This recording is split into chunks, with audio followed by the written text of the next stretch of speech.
now. You are not your past. You're you. You're you right now. You might have done some things you wish you hadn't done. Don't dwell on that. You learn from it, that's fine, but don't dwell on it. Just keep moving. Keep moving. Use it as fuel. Say, never again. I get what I did wrong, but don't think that you're that person that made those mistakes. You're the person who's learned. I think that endurance, enduring something, and building up that ability to endure things, that's also a very important mechanism that you could apply to everyday life. Like that, the mechanism of understanding how to endure. There's a lot of people just running from discomfort. They're running from it. They're just avoiding it. So easy to. And like if you get distracted for a second, you're like, let me check my phone. You just start going through your phone and looking at bullshit, and you're just distracting yourself from the tiniest frustration of boredom. Just the little. We don't get bored anymore. Or if we get bored for these tiny amounts of time, then you get distracted. So your distraction is eliminating your boredom. But the problem with that is like there's certain thoughts that only come to you when you're thinking, when you don't have any input coming in. When we're constantly looking at our phones, the only input you're getting is input from other people. And sometimes that's good. Sometimes you get good stuff out of that. But it's like a diet of only fruit. Like, hey, motherfucker, you need some protein. Yeah.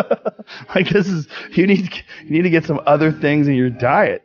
And I think having discomfort in your diet, like having it as a regular part of your life, it minimizes the amount of other kinds of bullshit.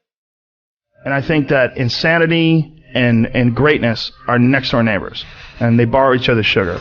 There's something about mastery, like true mastery, that requires you to shut off massive areas of your life, personal areas, relationships, education. My education was a joke. I mean, until I was 21 years old, until I started doing stand-up comedy, I didn't read books. I mean, I might have read a Stephen King book here and there to kill time while I was on the train on my way to training, but there was no desire to educate myself. If I was educating myself, it was maybe reading the Book of Five Rings to learn better strategy, to be a better fighter. That was all it was. Or was there ever a point where you said, I'm a little out of balance, I need to go the other way? Well, I realized I was a flawed person for sure. And I think in realizing that you're a flawed person... What helped you realize that? Just f***ing up.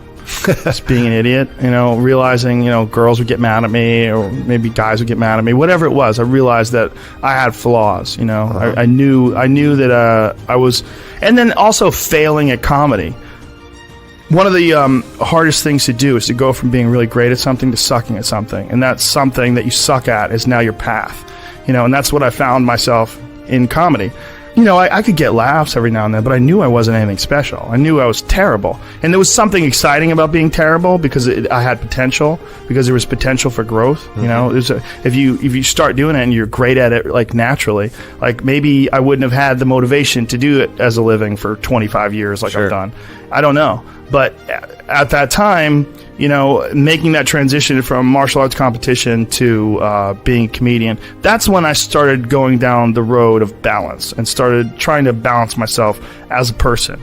And I started trying to almost educate myself to have more things to talk about on stage. And then along the way, my curiosity started to blossom. And then I started to just be interested in things for being interested in them.